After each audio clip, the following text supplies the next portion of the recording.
Monsieur le directeur général, monsieur le directeur médical des HUG, mesdames et messieurs, chers collègues, c'est pour moi un plaisir de vous accueillir à la faculté de médecine pour cette leçon d'adieu du professeur François Sarrazin, professeur ordinaire au département d'anesthésiologie, pharmacologie, soins intensifs et urgences de la faculté de médecine et médecin-chef du service des urgences aux hôpitaux universitaires de Genève. J'aimerais commencer par une petite note personnelle et rappeler à François comment on s'est rencontrés. Tu te souviens? Moi surtout.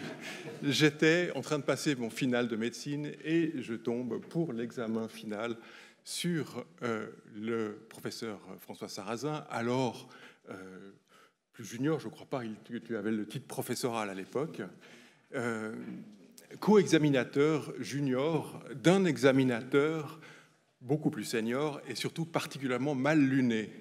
Et donc, qui a créé pour moi de bons souvenirs de ce que c'est que de passer un examen.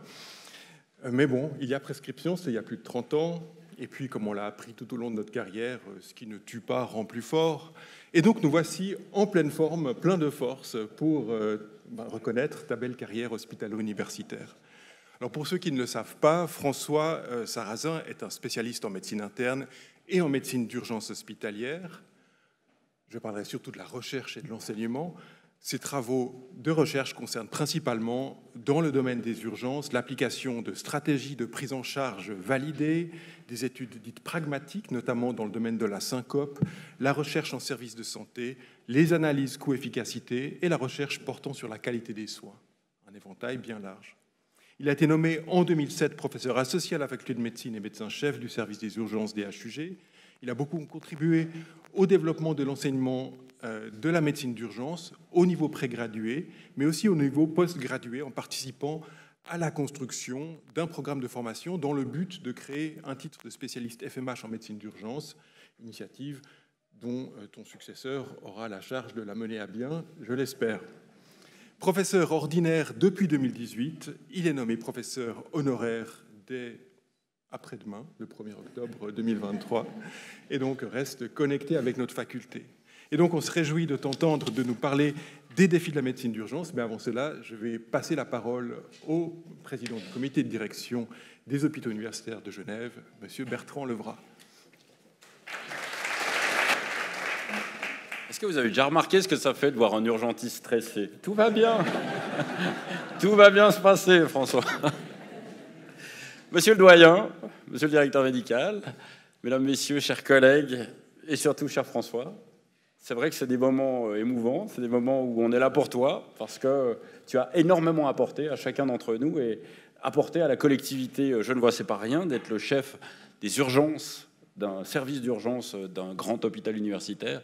Ce n'est pas rien non plus d'être le chef du service des urgences pendant toutes ces années où tu as affronté différentes vagues, des épidémies, des choses comme le Covid. On s'en souvient, c'était il y a vraiment pas longtemps, même si beaucoup de gens ont tendance à le mettre derrière. Et puis surtout, pendant 37 années, tu as contribué de manière décisive et importante au développement de la médecine d'urgence, au développement de la capacité d'accueil des patientes et des patients au sein des HUG. Et pour tout ceci, je tiens en mon nom, mais aussi au nom de chacune et chacun ici présent, à t'exprimer ma très vive reconnaissance, François, pour tout ce que tu as su apporter à Genève et ce que tu as su apporter aux hôpitaux universitaires de Genève et à la faculté de médecine. Rappelons-le, François a eu son diplôme fédéral de médecine en 1983, puis ton doctorat en 1992, année durant laquelle tu es décollé pour les États-Unis, où tu as mené des travaux sur l'analyse décisionnelle pour obtenir un titre de spécialiste en médecine interne. En 1994, un certificat de médecine d'urgence hospitalière en 2005. Mais François, surtout ce que j'aimerais relever, parce que ça me fait bizarre de vous voir tous et toutes ici dans cette salle, puisque vous êtes des urgentistes pour la plupart d'entre vous ici, puis quand on vous voit, on est couché dans un lit après être tombé de vélo, puis on se dit, mon Dieu, vont-ils être sympas avec moi? Alors je réponds oui, François, tu as toujours été avec cette attention particulière pour l'ensemble des patientes et des patients, de même que tes collègues qui sont ici aujourd'hui pour te rendre hommage, avec cette capacité aussi, je dirais, de porter cette attention à chacune et à chacun. Et ça, François, j'aimerais vraiment relever et te saluer pour ceci, cette capacité d'être un humaniste engagé, cette capacité d'être toujours au service de la collectivité et des autres, dans un métier exigeant, un métier difficile, un métier qui est partagé par beaucoup de monde ici, où la prise de décision doit être rapide, où le geste doit être sûr, où on est sous une pression du temps qui est toujours importante, mais où aussi, eh bien, on aime l'urgence, le côté de décision rapide, le côté de gestion du flux. Et puis, dans ce cadre-là, eh bien, on a eu souvent, depuis 10 ans, François, l'occasion d'échanger sur le temps d'attente aux urgences, la capacité d'organiser ou de réorganiser un service vers une marche en avant. Et c'est un paradoxe et en même temps une grande fierté, j'imagine, au moment où tu t'en vas, de faire en sorte que dans quelques jours à peine, nous inaugurons très officiellement le nouveau service des urgences adultes avec un travail exceptionnel qui a été fait en amont pendant toute la phase de ces travaux qui ont été difficiles, mais où au moment de partir, François, tu peux être fier d'un service qu'on nous livre, où ce n'est pas que des bâtiments et des murs, mais véritablement un concept qui a été réfléchi et pensé pour une marche en avant, pour une capacité de prise en charge du patient et des patientes dans les meilleures conditions possibles. Et aujourd'hui, je me permets de le dire, je pense que ce que tu nous lègues, ce que tu lègues à Thibaut Demêtre et aux équipes des urgences, c'est véritablement un service d'urgence extrêmement fonctionnel, une équipe de gens extrêmement compétents.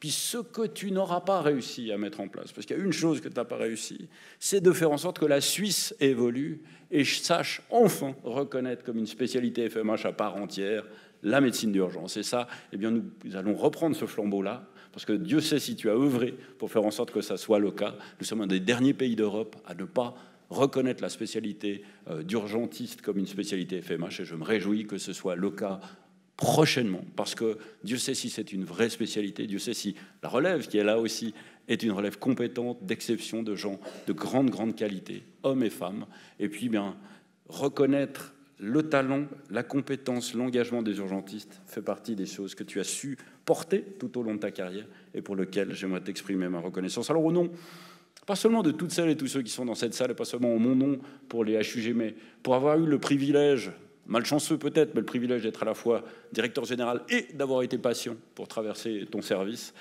après les rails du tram et le vélo, une histoire classique genevoise, bien sûr.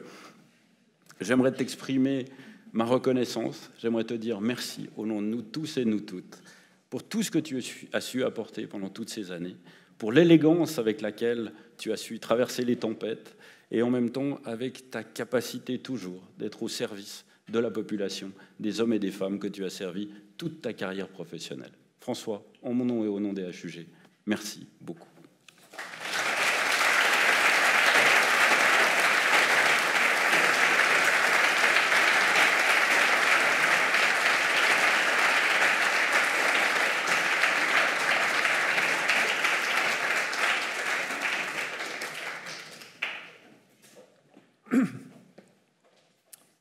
Monsieur le doyen de la faculté de médecine, monsieur le directeur général, que je profite au passage pour remercier pour leur intervention, monsieur le directeur médical, chers collègues, chers collaborateurs, chers amis.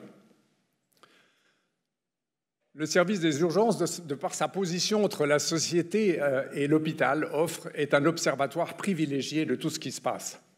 C'est aussi un observatoire privilégié du système de santé, en particulier de ses bons fonctionnements et de ses dysfonctionnements. Dans ce contexte, le service des urgences est confronté à de nombreux défis. J'en ai choisi 4 que je vais développer devant vous aujourd'hui. Avant de revenir sur un défi plus personnel, celui-là, je vais vous proposer une relecture de ma chefferie de service au service des urgences. Alors ces 4 défis, c'est les suivants. Le premier, c'est l'évolution nécessaire de la régulation en amont des urgences. Le deuxième défi, c'est le développement de filières de soins et ce faisant de l'interdisciplinarité. Le troisième défi, Bertrand Levrat l'a introduit, c'est la reconnaissance de la médecine d'urgence en tant que spécialité médicale et les avantages de cette concrétisation. Et puis le quatrième défi, c'est l'adaptation incessante à l'évolution, au changement de la société, aux changements environnementaux qui impactent les services d'urgence qui doivent protéger l'hôpital.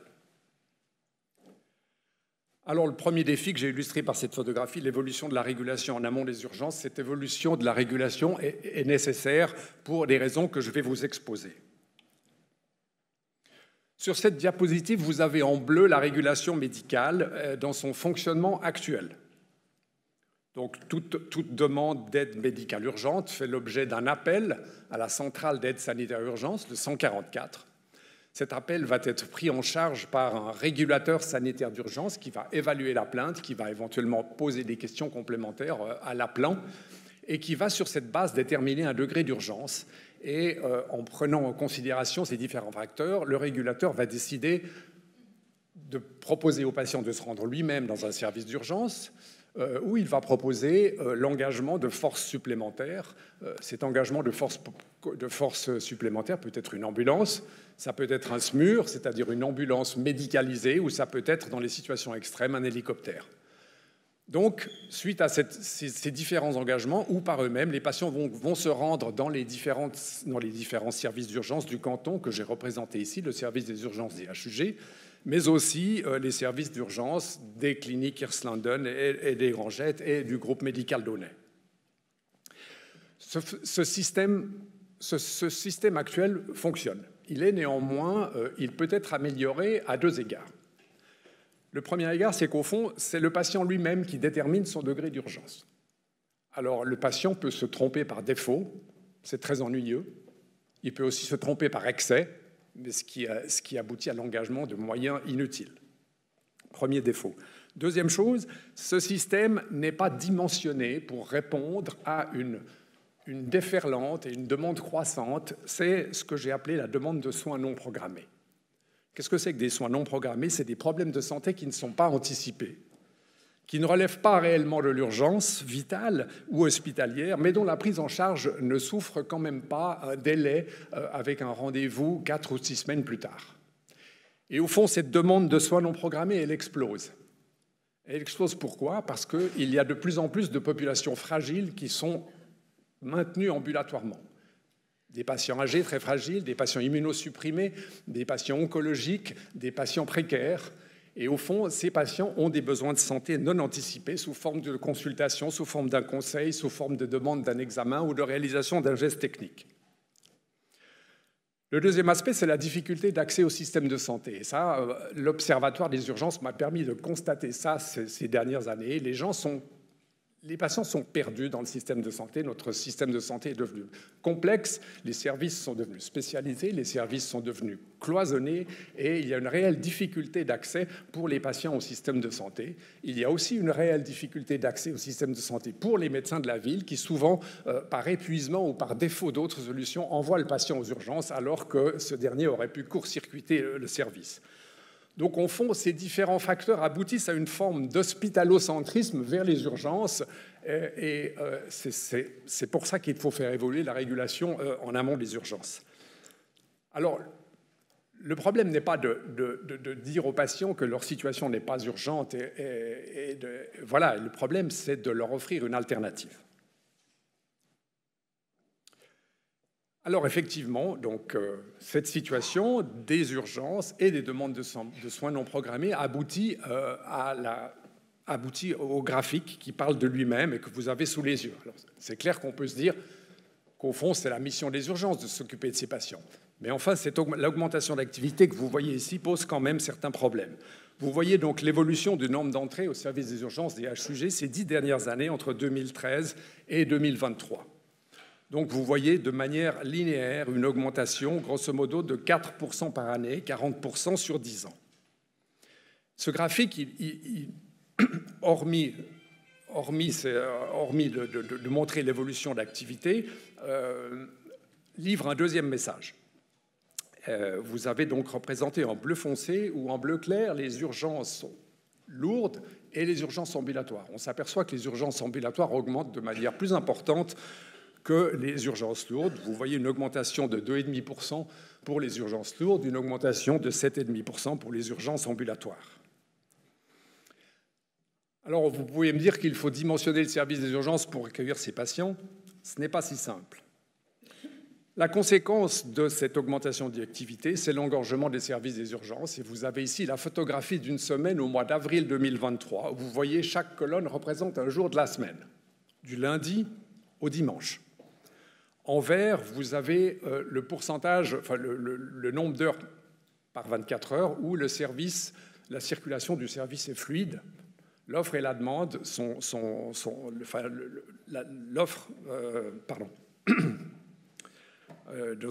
l'offre arrive à traiter toutes les demandes. Vous avez en jaune des situations où le service est en charge importante et en rouge la situation où le service est clairement en surcharge. Alors cette surcharge, elle ne se mesure pas de manière pifométrique, si je puis dire, elle se mesure de manière objective par des paramètres comme le nombre d'ambulances qui sont en circulation dans le canton, le nombre d'admissions horaires de patients, le nombre de patients dans la salle d'attente, la gravité de ces différents patients. Donc, sur la base de paramètres objectifs, on constate que, grosso modo, dans un tiers du temps, le service des urgences a des difficultés à répondre à la demande et il est engorgé, c'est-à-dire que les moyens humains et architecturaux sont dépassés. Les conséquences de l'engorgement des services d'urgence, elles sont importantes. Elles sont importantes, bien évidemment, d'abord pour les patients. Pour les patients, avec une augmentation de la morbimortalité, par exemple, des délais de prise en charge, un risque d'erreur médicale qui est augmenté. Les conséquences, elles sont importantes aussi sur le personnel médico-soignant. Le personnel médico-soignant s'épuise, il se démotive, il s'absente et quelquefois même il abandonne sa carrière. Et puis, les conséquences sont aussi délétères pour l'institution en général, avec une dégradation de son image. Alors, que pensent les médecins de cette situation ? Cette diapositive illustre une revue de la littérature sur l'analyse des médecins sur les passages aux urgences, et en particulier sur la pertinence des passages aux urgences. Vous voyez ici que, même s'il est toujours facile, après coup, de dire qu'un passage aux urgences n'était pas forcément urgent, on s'aperçoit quand même que, pour les médecins, on estime qu'environ 20 à 30% des passages aux urgences, la plus-value apportée par ce passage est négligeable. Et quel est le point de vue des patients ? Eh bien, cette diapositive décrit le point de vue des patients. C'est une étude faite par nos collègues français sur les passages dans les services d'urgence. On s'aperçoit en haut en bleu qu'effectivement 80% des patients viennent aux urgences pour des motifs médicaux, accidentologie, conseils, etc. Mais on s'aperçoit aussi que beaucoup ajoutent à ce motif de venue aux urgences la dimension de l'accessibilité aux soins. Puis vous voyez que 60% des patients expriment que l'accessibilité aux soins est aussi une raison pour venir aux urgences, et puis finalement 20% d'entre eux viennent aux urgences par défaut. Donc au fond, cette diapositive corrobore l'hypothèse de l'augmentation des soins non urgents dans les services d'urgence. Alors, quel est le fonctionnement projeté ? Cette diapositive illustre donc de nouveau le système de réponse d'aide médicale urgente en bleu, que je vous ai déjà exposé tout à l'heure, mais expose aussi une alternative. Il faut ajouter à la ligne d'aide médicale urgente une ligne que j'ai intitulée tri et orientation, mais qu'on peut aussi éventuellement appeler autrement, qui pourrait répondre au numéro de téléphone 148, mais enfin ça pourrait être le 149. Et cette ligne a pour objectif de répondre spécifiquement à la demande de soins non programmés et à faciliter l'accès aux soins. La différence de cette ligne de tri et d'orientation, j'y reviendrai dans un petit instant, c'est qu'en plus du régulateur médical, elle serait à ce moment-là renforcée par un appui médical, par un médecin des urgences et par un infirmier de gestion ou de coordination. Comme je l'ai dit, l'objectif de cette deuxième centrale, qui évidemment pour des raisons de coulissage devrait être située à côté de la première ou à proximité de la première, est bien évidemment de ne pas seulement dire au patient il ne faut pas venir aux urgences, mais de lui proposer une alternative. Cette diapositive détaille un peu plus les objectifs avec cette nouvelle ligne de tri et d'orientation. Vous voyez donc qu'en plus du régulateur sanitaire, cette ligne de tri et d'orientation reposerait sur 3 piliers. Le premier pilier, c'est un appui médical. Donc, l'intention n'est pas de remplacer le travail des régulateurs médicaux, mais de l'appuyer par une compétence médicale. Et d'ajouter en plus, donc, premier pilier, deuxième pilier, un infirmier coordination ou de gestion, et troisième pilier, une collaboration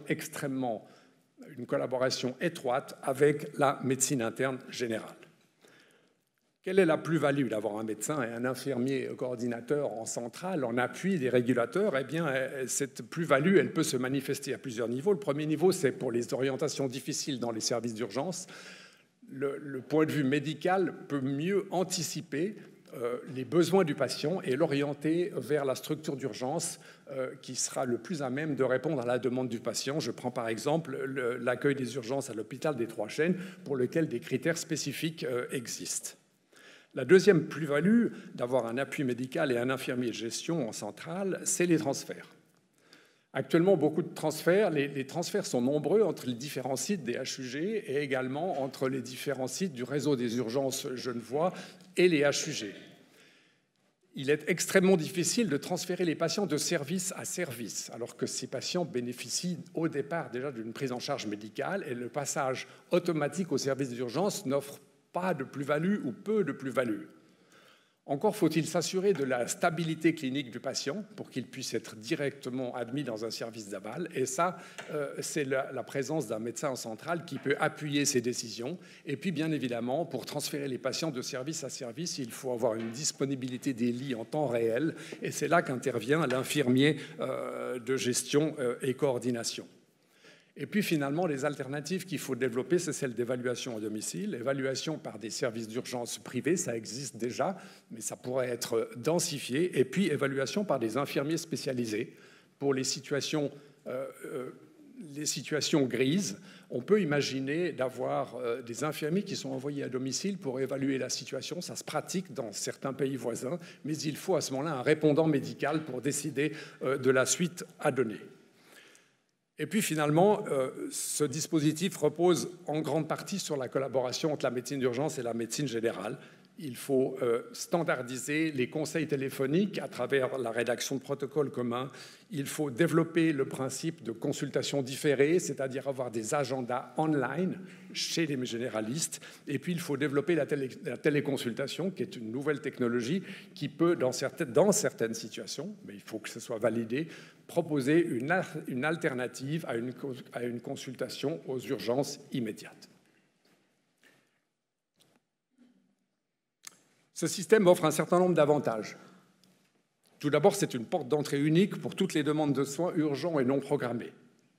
C'était le premier élément que j'avais développé.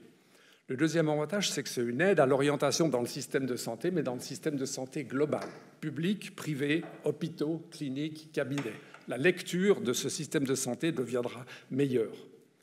Le troisième avantage, c'est de proposer une utilisation plus rationnelle de l'offre de soins, le bon patient au bon endroit et le plus proche de chez lui, avec une anticipation de ses besoins en soins. Et puis le quatrième objectif, c'est évidemment de désengorger les services d'urgence et de pouvoir permettre à la médecine d'urgence de se recentrer sur ses missions essentielles.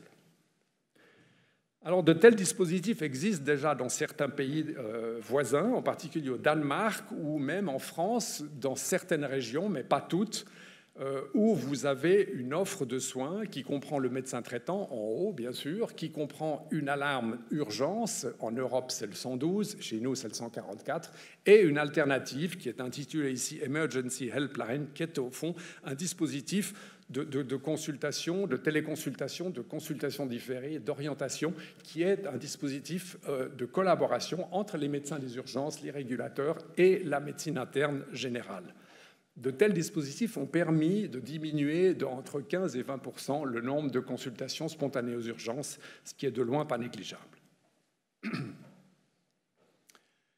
Il faut un certain nombre de prérequis à la mise en place d'un tel dispositif. Il faut un partenariat public-privé sous l'égide de la Direction générale de la santé, c'est important. Il faut une campagne d'information et de communication préalable pour expliquer à la population. Il faut une collaboration étroite entre la médecine interne générale avec restauration d'une garde. Il faut mettre en place un appui médical à la régulation, comme je l'ai dit, et puis il faut du développement et de la recherche en technologie, et puis il faut développer effectivement des procédures comme la téléconsultation ou même le développement de technologies de régulation. La vidéoassistance est à cet égard particulièrement prometteuse. Deuxième défi, développer les filières de soins et l'interdisciplinarité. Qu'est-ce que c'est qu'une filière de soins? C'est un parcours de soins séquencé et coordonné autour du patient et de ses besoins pour améliorer la qualité des soins. À cet égard, c'est les cardiologues qui sont venus toquer à notre porte il y a une dizaine d'années puisqu'ils ont clairement démontré que pour un patient chez qui un diagnostic d'infarctus du myocarde type STEMI était posé, ce patient devait bénéficier d'une reperfusion mécanique dans les 90 minutes, ou même dans les 60 minutes par rapport à un traitement médicamenteux qui peut être administré immédiatement. Donc c'est clair que ça nous a interpellés. Il a fallu qu'on s'organise de manière à raccourcir le plus possible les délais inutiles pour que le patient, une fois le diagnostic posé, arrive le plus rapidement possible dans une salle de cathétérisme pour bénéficier d'une reperfusion. Cette diapositive montre l'alarme STEMI, l'alarme infarctus, telle qu'elle a été mise en place il y a une dizaine d'années au HUG, où effectivement la première étape est constituée par le cardiomobile et le médecin du cardiomobile. C'est donc déjà un médecin d'urgence qui, effectivement, sur la base d'un ECG diagnostique, comme illustré ici, avec une élévation du segment ST, va informer la centrale 144 qui, elle, va déclencher une alarme STEMI. Cette alarme va informer immédiatement le chef de clinique des urgences, l'infirmier coordinateur des urgences, le cardiologue invasif, le cardiologue de garde et le technicien de la salle de cathétérisme.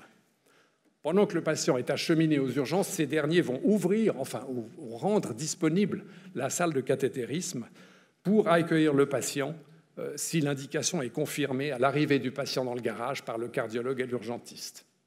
Donc en fait, on court-circuite le parcours habituel des urgences, mais on ne court-circuite pas vraiment les urgences, puisque c'est un médecin des urgences qui a posé le diagnostic en pré-hospitalier. Ce dispositif a clairement démontré un certain succès, qui est illustré sur cette diapositive. Vous voyez les résultats, le délai entre le diagnostic et la reperfusion myocardique avant l'intervention et après.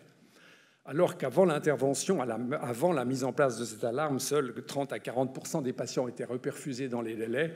Actuellement, ce chiffre est de 90 à 100%, les deux colonnes vertes sur la droite, alors qu'il existe toujours des patients qui se présentent d'eux-mêmes aux urgences sans alarmer au préalablement. Pour ces patients, les délais restent trop longs, puisque 30 à 40% seulement sont reperfusés dans les délais. Ça a été pour le STEMI. C'est relativement simple. Quelques années plus tard, les neurologues sont venus toquer à notre porte parce qu'eux avaient démontré qu'en cas de diagnostic d'AVC, eh bien, le délai de reperfusion entre les premiers symptômes et l'instauration d'un traitement, la fenêtre thérapeutique était de 4h30. Simplement, pour l'AVC, la problématique est beaucoup plus compliquée que pour le STEMI. Le STEMI, il y a un élément pour poser le diagnostic, c'est l'ECG. Pour l'AVC, c'est plus compliqué. L'examen clinique est plus difficile. Les contre-indications sont plus importantes. Il y a beaucoup de pathologies qui peuvent mimer un AVC. Et puis, il faut en plus de ça une imagerie avant de reperfuser le patient pour s'assurer qu'il n'y a pas de contre-indication. Donc la fenêtre thérapeutique est un peu plus large, mais la logistique est beaucoup plus compliquée. Vous avez ici brièvement résumé les recommandations telles qu'elles sont dans la littérature, qui laissent peu de place à l'improvisation. Les recommandations, c'est que dans les 10 minutes qui suivent son arrivée aux urgences, le patient soit évalué, qu'un scanner soit prescrit, que dans les 25 minutes, ce scanner soit réalisé, que le patient ait eu un examen neurologique et que ce scanner soit interprété dans les 3 quarts d'heure pour être reperfusé dans l'heure et être admis dans une unité spécialisée, une stroke unit, dans les 3 heures. Face à ces objectifs extrêmement ambitieux, nous avons mis sur pied une alarme basée sur les mêmes principes que l'alarme STEMI, même si elle a plus d'étapes, et qui est basée sur une identification précoce des symptômes. Ça peut être par un médecin, mais ça peut aussi être par un ambulancier. Sur la base de l'utilisation d'un score diagnostique et sur la base également de la durée des symptômes, eh bien, l'un ou l'autre, ou l'un et l'autre, vont solliciter la centrale d'aide sanitaire urgente 144, qui elle-même va déclencher l'alarme AVC, qui va sonner sur le bip de l'infirmière coordinatrice du SU, le radiologue du SU, cette fois-ci, le chef de clinique des urgences et le neurologue. Un scanner va être... Le scanner va se préparer à accueillir le patient de manière à ce qu'une fois que ce dernier arrive aux urgences, s'il n'y a pas de contre-indication à poursuivre la filière. Et on voit ici, c'est illustré par la flèche en gras, il y a plus de situations où la filière est interrompue que de situations où la filière est continuée. Néanmoins, si la filière est continuée, le patient va directement au scanner cérébral pour recevoir un traitement de reperfusion si ce dernier ne montre pas de contre-indication. Brièvement, vous voyez ici les résultats de l'alarme AVC qui a été mise en place maintenant depuis quelques années au SU en collaboration avec nos collègues neurologues et radiologues. Vous voyez, sans entrer dans les détails, qu'en 15 minutes, le patient a son scanner, qu'en 40 minutes, le patient peut être reperfusé par un médicament si l'indication est confirmée, et dans les 100 minutes, une reperfusion mécanique pour quelques cas particuliers. Alors pourquoi est-ce que je vous parle des filières? Vous allez me dire que les filières, il peut en exister dans différents domaines et dans différentes spécialités, c'est vrai. Mais au fond, j'ai essayé d'illustrer mon propos par cette flèche. Et au fond, cette flèche montre les différentes étapes dans la prise en charge d'un patient aux urgences. Et c'est une sorte de paradigme de fonctionnement de la médecine d'urgence. Le patient est évalué sur la base de symptômes. Sur la base de ces symptômes, il va y avoir un premier tri et une stratification du risque. Ensuite, une procédure diagnostique va être engagée. Et parallèlement à cette procédure diagnostique, il va falloir gérer les délais du plateau technique et les délais d'intervention et travailler avec les collègues spécialistes, cardiologues ou neurologues, par exemple.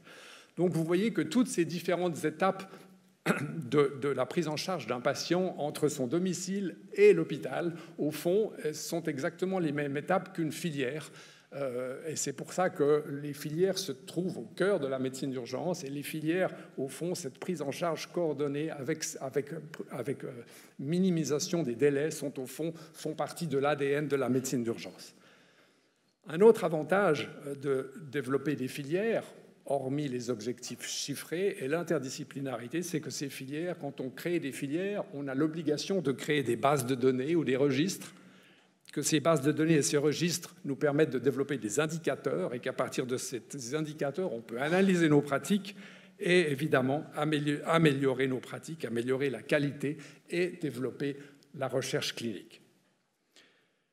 Vous avez sur cette diapositive illustré au fond les différentes filières, en plus de celles que je vous ai présentées, qui existent, qui sont en développement, avec un niveau d'avancement divers au service des urgences, en collaboration avec d'autres disciplines. Vous avez la filière des patients polytraumatisés, avec nos collègues d'anesthésie et de chirurgie, la filière des ACR, des arrêts cardio-respiratoires, particulièrement ceux qui ont besoin d'une oxygénation extracorporelle, en collaboration avec nos collègues des soins intensifs, la filière des patients âgés fragiles, dont l'objectif est peut-être de pouvoir court-circuiter le service des urgences pour les amener directement dans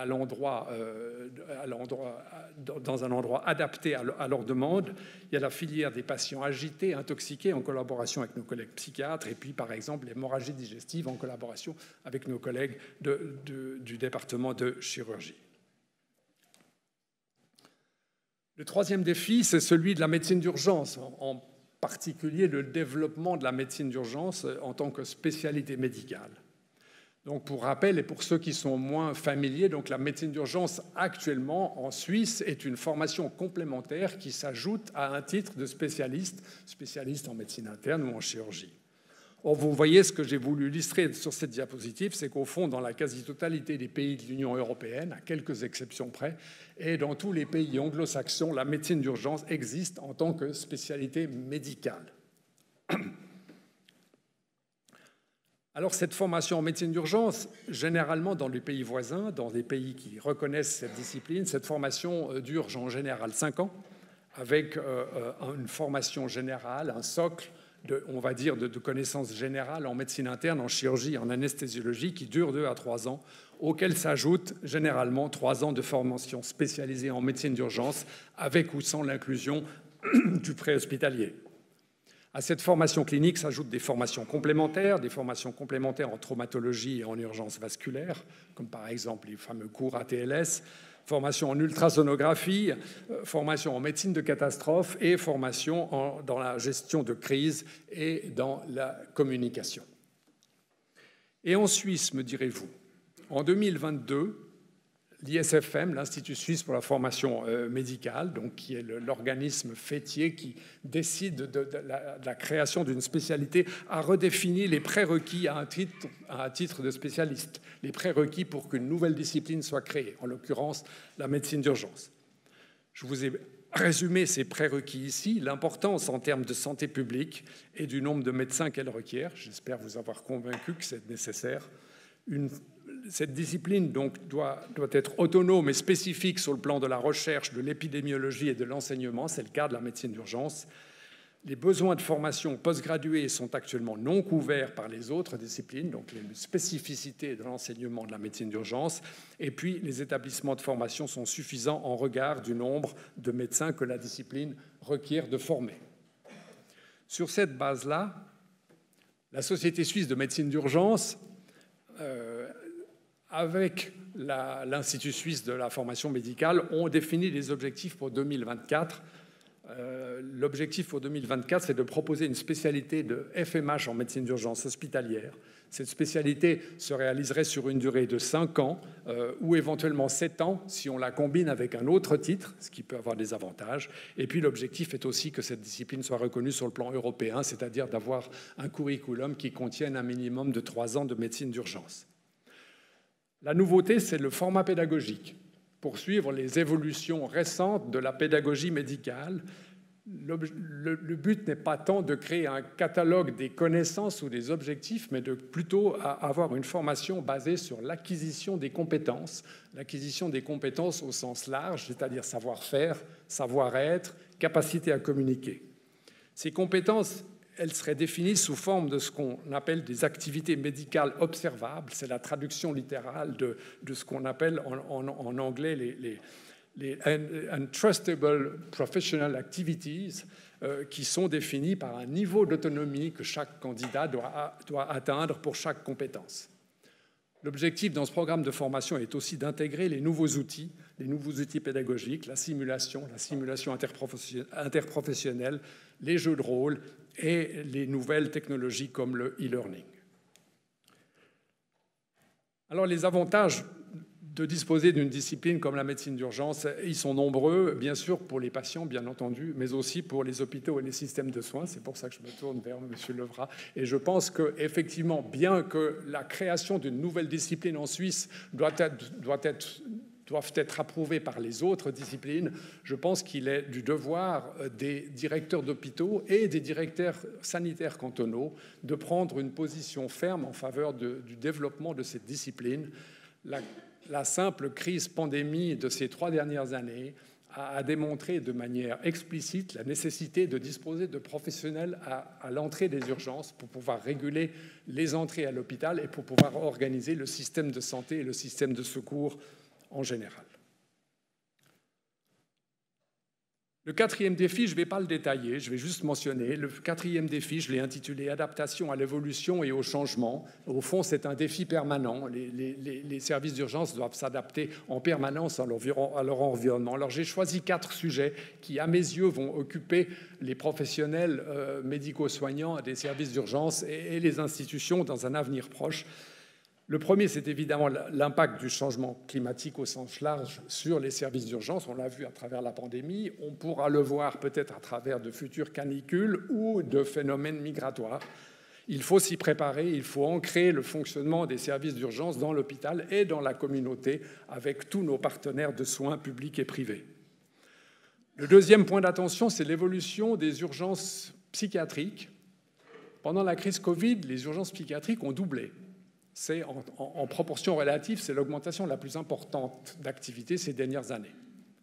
Alors on s'est dit dans un premier temps que c'était effectivement le confinement qui créait un certain mal-être, surtout chez les adolescents et les jeunes. Et puis au fond, 18 mois plus tard, ça n'est pas retombé. L'activité des urgences psychiatriques continue à être extrêmement importante et comme souvent, il n'y a pas qu'une seule raison pour expliquer cette évolution.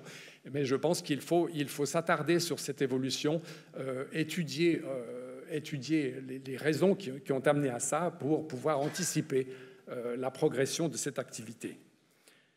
Les 2 derniers points requièrent une attention toute particulière et des services d'urgence et de l'institution qui abrite ces services d'urgence. C'est la gestion de la violence. Comme j'ai eu l'occasion de le dire, ce qu'on voit dans la société se transporte à l'hôpital et en particulier aux urgences, qui est au fond un concentré d'émotions. Mais enfin, malgré cela, l'évolution de la violence dans les services des urgences prend une proportion difficilement supportable. Il ne se passe pas de semaines sans sans que les membres du personnel médico-soignant soient agressés verbalement, voire plus. Donc il faut se former à réagir à cette violence, évidemment en lien avec l'institution qui est confrontée de manière générale, mais en particulier dans les services d'urgence et dans les services de psychiatrie. Et nous avons la particularité d'être un peu les deux. Et puis finalement, le dernier point, c'est l'épuisement des professionnels. C'est quelque chose de nouveau. En tout cas, pour moi, c'est quelque chose que j'ai vu apparaître ces dernières années et que personnellement, je n'ai pas su détecter, ou trop tard. Et c'est vrai qu'il y a un travail d'anticipation, de formation à faire pour détecter ces situations le plus tôt possible, parce que généralement, à un moment donné, quand les gens s'arrêtent de travailler, c'est déjà trop tard. Donc il faut s'améliorer dans l'identification précoce des éléments de compensation. Alors, évolution de la régulation, développement des filières, adaptation à l'environnement. Voilà, c'est plusieurs défis, mais enfin, il y en a un, cette fois-ci, un peu plus personnel, cette fois-ci. C'était le défi que j'ai décidé et que j'ai choisi de relever il y a une quinzaine d'années en devenant chef de service des urgences. Et c'est vrai que c'est un défi compliqué, je le savais, on me l'avait dit, c'est un service compliqué, un service en construction, un service exposé. Et c'est vrai que en réfléchissant, je me suis dit, mais dans le fond, quelles ont été mes motivations pour me lancer dans cette aventure, pour relever ce défi? Et j'en ai identifié 3. La première, c'est mon intérêt pour la médecine d'urgence en tant que discipline transversale, globale, en développement, que j'avais envie de développer, enfin de contribuer à son développement. C'est la première raison. La deuxième raison, c'était le fait de construire un service. Or, pour certains d'entre vous, je le rappelle, jusqu'en 2007, le service des urgences n'existait pas en tant que service. Les urgences au HUG étaient régies par un centre des urgences qui lui-même coordonnait la prise en charge de plusieurs équipes médicales, mais qui dépendaient des disciplines. Équipe de médecine, équipe de chirurgie, équipe d'anesthésie, sans réelle coordination. Or, ce système commençait à montrer des signes d'essoufflement. Il montrait des signes d'essoufflement. Pourquoi? D'abord parce que la médecine d'urgence se développait, mais aussi surtout parce que ça ne correspondait plus aux besoins des patients. Actuellement, 80% des patients qui viennent aux urgences ont plusieurs problèmes cliniques. Ils n'ont pas qu'un problème, ils en ont plusieurs. Donc évidemment, de par ce simple fait, l'exercice de la médecine d'urgence par discipline devenait de plus en plus difficile. Et puis le troisième point qui a contribué à ma motivation, c'est le fait de construire une équipe, évidemment. Sans service, pas d'équipe, mais ça, c'est aussi une autre aventure. Alors la médecine d'urgence, pourquoi avoir choisi la médecine d'urgence? Pourquoi m'être réorienté vers la médecine d'urgence? Pour plusieurs raisons. La médecine d'urgence est une discipline généraliste, transversale, dans laquelle il faut connaître un petit peu de tout sur tout. Et pour moi, c'était un attrait incontestable. La médecine d'urgence est une discipline technique aussi, où il faut maîtriser certains aspects techniques, en particulier dans les situations les plus aiguës, comme particulièrement, par exemple, les situations de réanimation cardio-pulmonaire. La médecine d'urgence est une discipline qui s'exerce dans des lieux différents. Elle est diverse de par son exercice. Elle peut s'exercer au domicile du patient, elle peut s'exercer en préhospitalier, elle peut s'exercer à l'hôpital. Donc il y a une diversité importante. La médecine d'urgence est une discipline où il faut gérer l'imprévu, il faut gérer le temps, et c'est clair que c'est un facteur qui, pour moi, a été attractif. Et quand je discute avec des jeunes internes qui postulent au service des urgences, ce que j'entends toujours, c'est « je ne sais pas de quoi ma journée sera faite ». Et ça, c'est très attirant, en particulier pour nos jeunes médecins. Et effectivement, ils sont servis en ce sens. La médecine d'urgence est une discipline qui se pratique en équipe. La collaboration médico-soignante est essentielle, la collaboration avec les partenaires aussi, je l'ai illustré à travers les filières, mais la médecine d'urgence est vraiment une discipline qui se travaille en équipe. Et puis finalement, la médecine d'urgence est une discipline où on prend des décisions. Le fameux decision making des anglo-saxons, discipline auquel je me suis formé durant mon parcours. Et au fond, la prise de décision, avec chaque fois la balance de ses risques et bénéfices, se prend à chaque point dans la trajectoire du patient. Elle se prend au domicile, est-ce que je vais ramener le patient à l'hôpital ou est-ce que je le laisse chez lui?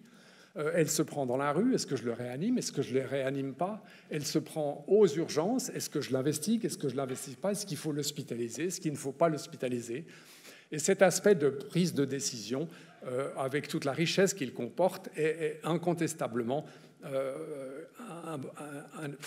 à mes yeux, constitue un attrait important pour la médecine d'urgence. Et c'est vrai que cette discipline, actuellement, fait l'objet d'un certain engouement pour les jeunes médecins. À titre personnel, c'est clair que ces dernières années, j'ai été moins en première ligne, forcément. Les tâches, les différentes casquettes d'un chef de service sont nombreuses. Et c'est vrai que c'est un peu un de mes regrets, mais enfin, c'était probablement difficile de faire autrement. Le deuxième défi, c'était de construire un service. Alors, construire un service, ce n'est pas juste dessiner un périmètre, créer des unités, des secteurs. C'est au fond décider qu'est-ce qu'on va y faire, comment, dans quel ordre, qui, avec quelle collaboration. Alors, comme je vous l'ai dit, la médecine d'urgence changeait de paradigme. On passait d'une prise en charge essentiellement axée sur les disciplines à une prise en charge beaucoup plus transversale, globale, par une équipe de médecins d'urgence. Et au fond, le socle, le fil rouge de cette prise en charge, on retrouve, c'est l'évaluation du risque. L'évaluation du risque qui se fait à l'admission au patient, c'est lui qui va déterminer la densité médicale qu'on va donner au patient, c'est lui qui va déterminer qui fait quoi, dans quel ordre. Est-ce que le patient peut attendre? Oui ou non? S'il attend, de quelle surveillance a-t-il besoin? Est-ce qu'il faut faire des examens complémentaires? Oui. Si oui, dans quel ordre? Et puis finalement, à la fin, on se pose la question, est-ce qu'il y a besoin des compétences d'un spécialiste ou pas? Et au fond, la marche en avant n'est rien d'autre. Cette marche en avant qu'on a prônée dans la réorganisation du service des urgences n'est rien d'autre que l'évaluation du risque avec le suivi de sa densité médicale depuis l'arrivée du patient, où effectivement le risque est toujours maximal, et puis l'évolution de ce risque le long de la trajectoire du service des urgences, où généralement, effectivement, le risque s'amenuise parce qu'on met en place des traitements et ou bien on réalise des examens complémentaires qui vont permettre d'ajuster cette dimension. Alors le PRRU. Oui, le PRRU, c'est un projet architectural, enfin le PRRU, le projet de rénovation et de réorganisation des urgences. Donc ce PRRU, c'est un projet architectural, certes, mais c'est aussi un projet de soins. C'est un projet qui, effectivement, a accompagné cette réorganisation des soins. Et ça, je pense que ça méritait d'être souligné parce que ce n'est pas toujours fréquent. Et puis le troisième défi, c'est la construction d'une équipe. Alors celui-là, c'est le plus difficile parce que là, il n'y a pas de manuel d'instruction, il n'y a pas de formule de management, il n'y a pas de règlement. Voilà, on s'investit personnellement. On s'investit personnellement et on assume les réussites comme les échecs. C'est probablement ce qu'il y a de plus difficile, mais c'est probablement ce qu'il y a de plus passionnant. Et c'est ce qui nous apprend le plus sur nous-mêmes aussi. Alors j'aimerais terminer cette intervention par des remerciements. J'aimerais tout d'abord remercier les professeurs Alain Junot et Henri Bounamo qui m'ont poussé à un moment clé de ma carrière et qui m'ont poussé et qui m'ont confirmé, qui m'ont poussé à réorienter ma carrière vers les urgences. Et ça, je ne l'ai pas oublié. J'aimerais remercier également le directeur général, M. Bertrand Lefrat, le directeur médical Arnaud Perrier et le professeur Martin Tramer, le chef de département. Leur soutien a été constant par rapport au développement du service des urgences. Et même si, principalement à l'occasion du PRRU et de ce projet extraordinairement compliqué, on a eu des désaccords et des frictions, votre soutien a été globalement toujours bienveillant et je vous en remercie. J'aimerais également remercier les infirmiers responsables d'équipe de service des urgences, ceux qui sont en poste maintenant, ceux qui l'étaient aussi avant. Nous avons beaucoup débattu ensemble, nous avons développé des projets, nous en avons concrétisé bon nombre. Je pense que la collaboration médico-soignante n'est pas un vain mot. Et pour tout ça, je vous remercie sincèrement. Et puis, at last but not least, mes médecins adjoints, là, les mots me manquent.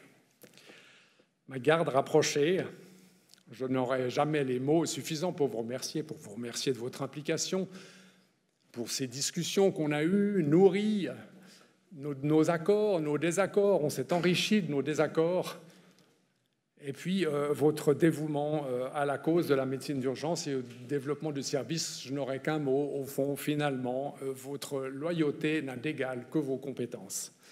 Ça a été une vraie fierté de travailler avec vous, et je ne vous oublierai pas.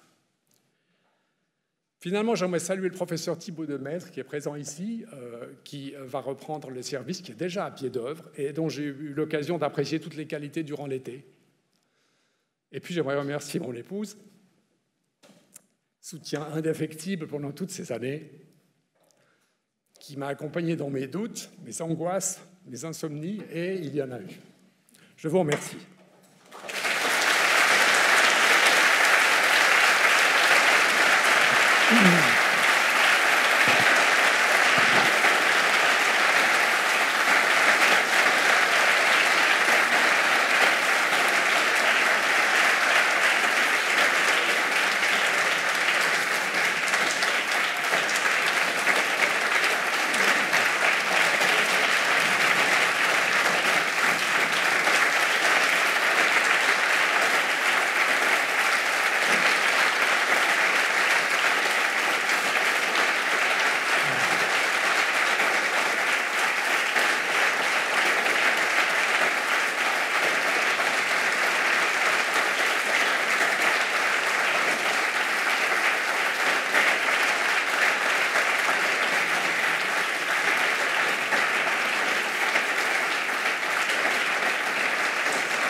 Merci François pour ce tour d'horizon passionnant et plein d'émotions pour tout ce que tu as mis en place, contribué à développer dans cet endroit tellement particulier qui est un service d'urgence avec, comme tu l'as bien dit, cette culture très spécifique, ce travail d'équipe qui est une nécessité absolue, cette manière de travailler ensemble qui est effectivement très stimulante. Merci aussi de nous avoir montré comment, à cet endroit, on traduit les connaissances médicales en minutes gagnées, en morceaux de muscles cardiaques ou morceaux de cerveau économisés parce qu'on arrive à se mettre d'accord, à travailler tous ensemble. Je crois que c'est quelque chose qui est totalement exemplaire. Merci aussi pour tous tes efforts de développer cette discipline et de s'assurer que c'est une formation qui va être reconnue.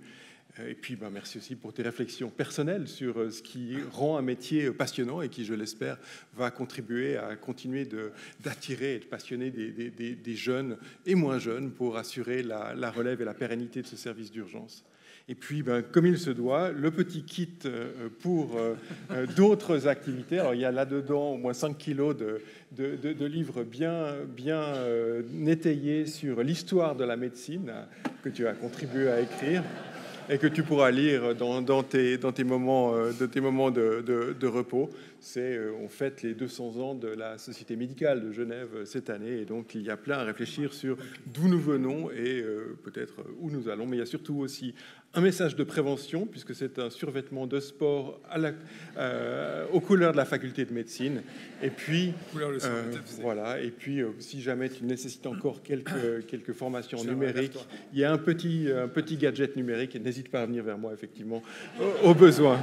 Voilà. Merci à toutes et à tous pour votre participation à ce moment important. Et puis, je crois qu'on se retrouve dehors pour un verre de l'amitié et célébrer. Merci à tous.